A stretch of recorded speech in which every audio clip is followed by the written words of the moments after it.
He never walked a day in his life. But that didn't stop him from becoming a fighter. Ethan, a 16-year-old boy born with paralysis, trained alone from his wheelchair every day, filming videos in his bedroom, punching through pain, and refusing to give up on his dream of becoming a boxer. But what he never expected was who was watching. Before we dive in, let me know in the comments where you're watching from. Ethan Walsh didn't believe in miracles. Not anymore. He used to, back when his legs didn't feel like strangers and his dreams didn't end at the edge of his bed. Back when he still thought the world might make an exception for him. But life has a way of sanding down belief, bit by bit, until only survival remains. And yet, every morning, Ethan put on his gloves. He rolled himself from his bed, moved across the wooden floor of his small room, and faced the mirror taped to his closet door. Above it, a giant poster of Rocky stared back. Faded, creased, the bottom corners curled. It was the original one too, black and white, Stallone's fists in the air. Underneath it, in thick marker, Ethan had written one line: "It's not over if you keep swinging." His room was a makeshift boxing shrine. One wall had resistance bands and hooks with towels. Another had foam mats covering the floor where he did push-punch drills with hand weights. A doorway pull-up bar hung unused above the entrance, not because Ethan didn't want to use it, but because he couldn't. His legs wouldn't hold. They never had. At 16, Ethan had never walked on his own. Diagnosed at birth with cerebral palsy, he had limited mobility from the waist down. Most people saw the chair before they saw him. It was always the chair, always the metal, the wheels, the pity. But boxing saw fists, heart, timing, grit. And in his mind, Ethan was a fighter. Not someday, not hypothetically. Now. He knew every movement of every major bout in boxing history. He could mimic Tyson's uppercut with a 5-pound dumbbell. He shadowboxed through entire Rocky montages. He trained 3 hours a day, adapted his body to move around the limits. And no one watched. Not his mother, Claire, who worked 2 jobs and came home too tired to eat. Not his classmates, who barely spoke to him. Not even his father, who left when Ethan was 4 and never came back. But the camera watched. Ethan had a small YouTube channel, just 12 subscribers. There were videos of him doing modified pad work with resistance bands, punch sequences from his chair, wheelchair jab drill number 7. Paralysis doesn't stop power. He ended each video the same way. "You don't need legs to punch fear in the face." He said it with a grin, even when he didn't believe it. The first time Stallone saw the video, he was in a hotel room in Boston. He didn't even remember how it ended up in his inbox. It had been forwarded by someone from a foundation that featured stories of disabled athletes. He almost didn't click, but he did. The boy on the screen was lean, focused, drenched in sweat. His punches were tight, not perfect, but precise, and his stare, it wasn't for the camera. It was through it. By the end of the 2-minute clip, Stallone was gripping the arms of his chair. He watched it again, and again. Then he closed the laptop, leaned back, and whispered one word: Rocky. Meanwhile, Ethan had no idea. He was fighting a different kind of battle, his own doubt. It started when his physio, Mr. Blake, told him he needed to be more realistic. "You're pushing your upper body too hard, Ethan," Blake said, hands on hips. "I know you like boxing, but your shoulders won't last long at this rate." Ethan didn't respond. Blake knelt beside him. "You don't have to prove anything to anyone." "I'm not," Ethan said quietly. "Just to myself." That night, he didn't train. He stared at the gloves hanging from the wall. His first pair, blue, frayed at the edges, fingers worn down from thousands of punches thrown into air. He almost took the poster down. Almost. The next day, something strange happened. After school, Ethan rolled up the driveway and found his mom standing at the door, holding a small white envelope. "You got a letter?" she said. "No one sends letters," Ethan replied. "This one's hand-delivered." Ethan took it. It had no stamp, no return address, just his name. Inside, one line written in black marker: "I saw your right hook. Not bad. S. No signature. no explanation. But Ethan knew. His hands trembled. That evening he recorded again. It wasn't a training video. He sat in front of the camera, gloves on his lap. "Someone out there saw me," he said, voice steady. "And maybe that means this chair doesn't erase everything else I am." He looked up at the poster above the mirror. "I'm still swinging, but who sent the letter?" Ethan doesn't know it yet, but his life is about to collide with a legend, and nothing will ever be the same. After the letter, something in Ethan shifted. It wasn't loud. It wasn't dramatic.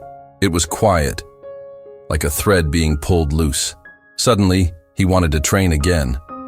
Not for the camera, not even for his future self. Just because maybe someone out there really did see him, and that was enough. He went back to his drills. He adjusted his uppercut sequence to protect his shoulder.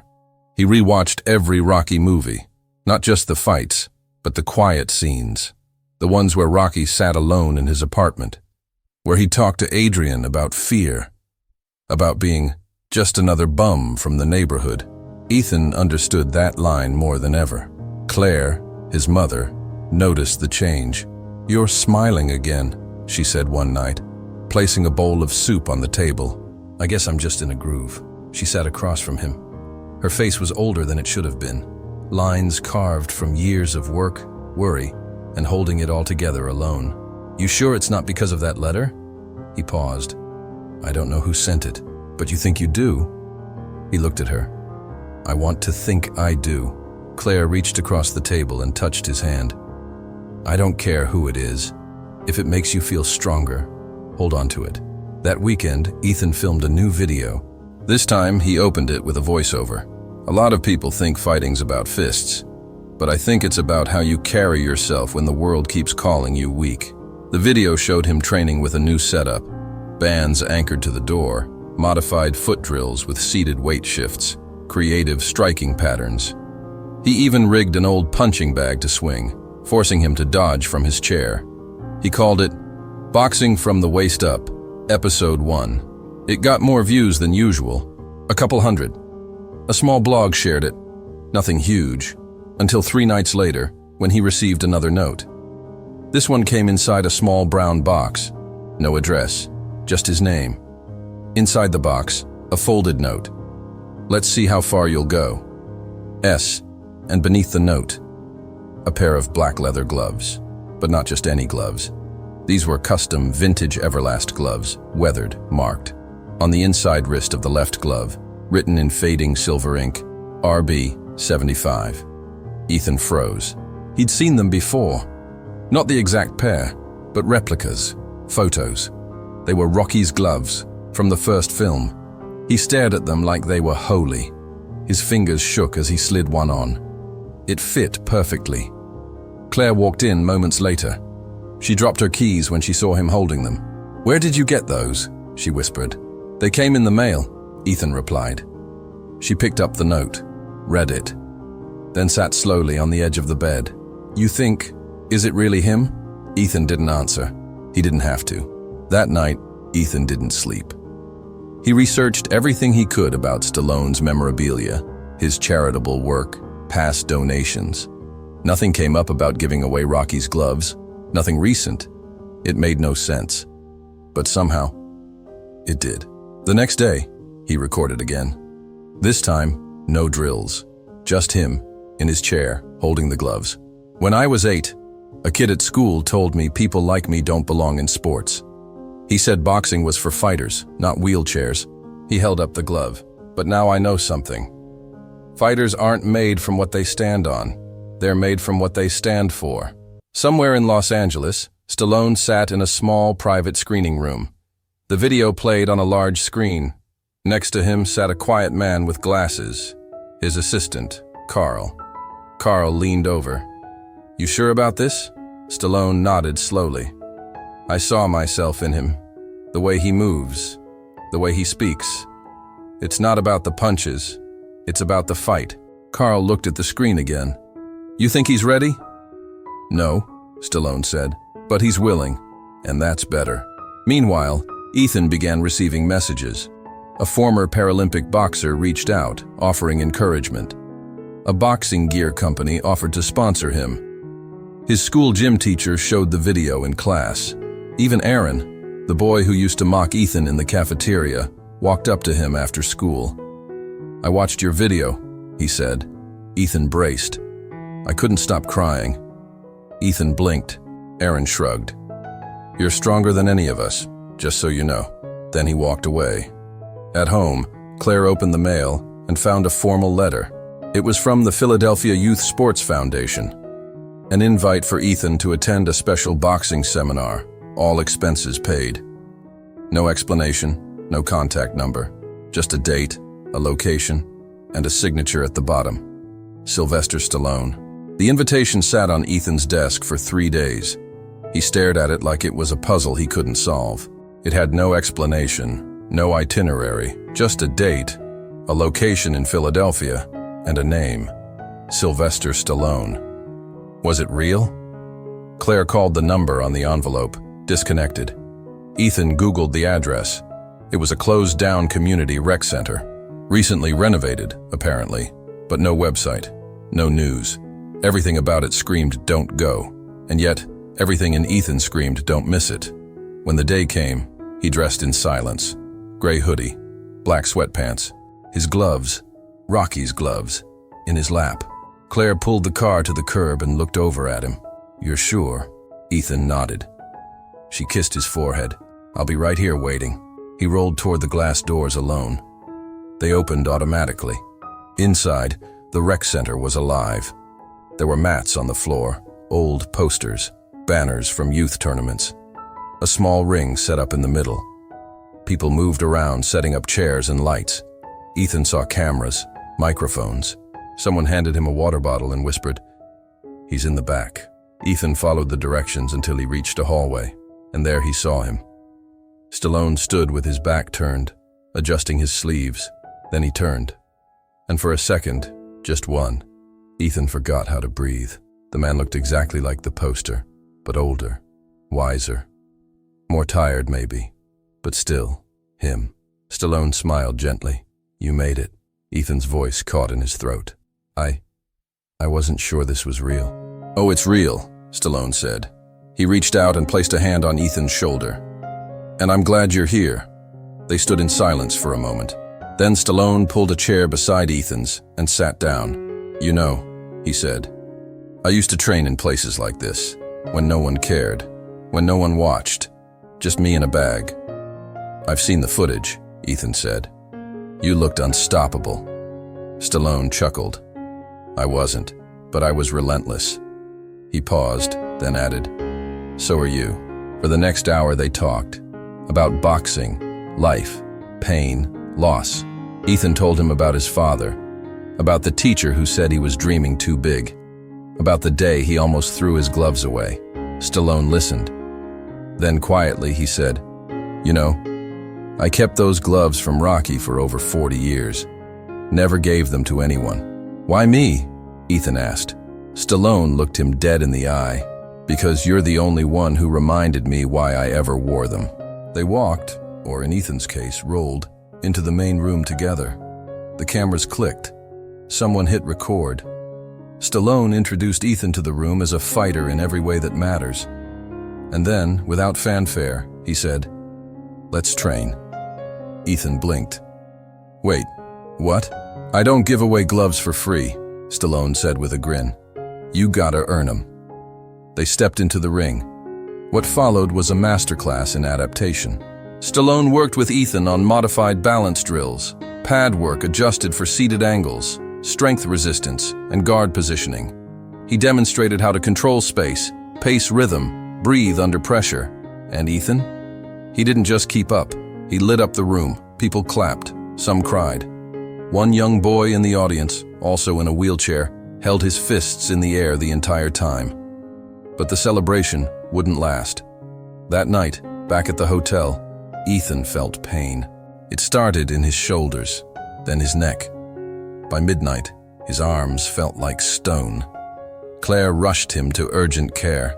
The diagnosis was harsh: severe muscular strain and nerve compression. Too much load, too fast. The doctor's words were clear: If he continues this level of activity, he could permanently damage his upper body. Ethan didn't say a word on the drive home. Claire tried to talk. He just stared out the window. At home, he sat in front of the gloves and didn't touch them. 3 days passed. No videos, no movement, no sound. Ethan's channel subscribers doubled, then tripled. The video of him training with Stallone went viral. News outlets reached out. ESPN ran a special. But Ethan stayed silent until the letter came. No return address, just 3 words. Real fighters rest. S. He smiled for the first time in days. Still, the silence left scars. He stopped filming, stopped replying to messages. He felt like a fraud. His body wasn't built for boxing. His moment came and passed. The world moved on. He was still in that chair. Still him. Then one night, Claire called from the living room. "There's someone here for you." Ethan rolled out slowly. At the door stood a woman in her 30s, holding a tablet. Behind her were 2 cameramen and a tall, slim teenager. "I'm Marissa," she said. "I'm producing a documentary on modern-day underdogs. Stallone told me to find you." Ethan looked past her at the boy. He was 14, no legs, just prosthetics. "He watches your videos every day," Marissa said. "Says you're the reason he started training." Ethan looked down at the gloves beside his chair, then up at the boy. "Want to come inside?" he asked. It started with 1 video, no gloves, no ring, no edits. Just Ethan, in his chair, speaking directly to the camera. "I thought I had to fight to matter. I thought I had to win something. To prove I could belong, but maybe that's not the point. Maybe the point is, I didn't stop. Even when I had every reason to." He paused. "A few weeks ago I trained with my hero. I thought that was the peak. But now I realize that was just the beginning." The screen faded to black, and a new title appeared. The Gloves Project. Ethan launched it a week later. It wasn't a charity. It wasn't a campaign. It was a movement. For every kid who felt left out, every fighter who never got a ring, every dreamer told to be realistic. He donated the gloves, not the originals. Those stayed mounted in a glass case in his room, but replicas sent out to kids across the country, with 1 note inside each package. "You don't need legs to stand for something. Keep swinging." Ethan. The first kid to receive them was Marcus from Florida, 12 years old, cerebral palsy. His parents sent back a video. Marcus holding the gloves, eyes wide, punching a bag while his little sister cheered. Then came Lily from Ohio. Then James from Arizona. Then dozens more. The videos poured in. One by one, kids uploaded their own training clips. Some sitting, some with crutches, some with limbs missing but spirits unshaken. They called themselves the Swingers. It caught fire. Stallone called Ethan a month later.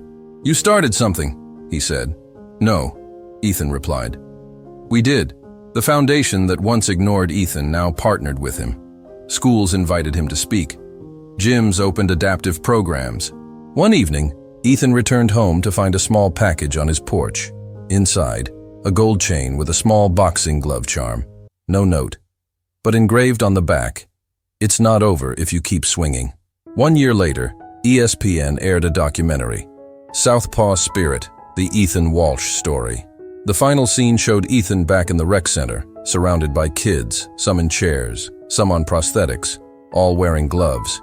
He walked, yes, walked, with braces and crutches, across the mat to address them. "I used to think fighting meant throwing punches," he said, "but fighting is just showing up. Every single day." He looked over at the wall. A mural now covered it. Ethan, in profile, gloves on, eyes focused. And behind him, slightly faded, slightly smiling, Rocky. Claire sat in the front row. Tears welled in her eyes as she watched her son, no longer hidden in his room, no longer waiting for permission, own the space with power and peace. And on the far wall, in a simple frame, the gloves remained. Not because they were trophies, because they were promises. One day, Ethan visited a boy named Caleb. He had no legs, no parents, no words. But he had gloves. Ethan sat beside him. "Want to hear a secret?" he said. Caleb nodded. "I thought I'd be a boxer. Turns out, I was always meant to be something bigger." Caleb tilted his head. Ethan smiled. A reminder. That night, Ethan returned home. He looked at the mirror above his bed. The poster was still there, but next to it, a new quote had been added, scrawled in thick black marker. "Legacy isn't what you leave behind. It's what you help others carry forward." Thank you so much for watching. Your time means everything to us, and we hope this story moved you as much as it moved us. If it did, please consider leaving a comment, sharing the video, and subscribing to the channel, because powerful stories deserve to be heard. Until next time, stay kind, stay strong, and never underestimate the impact of one small act of courage.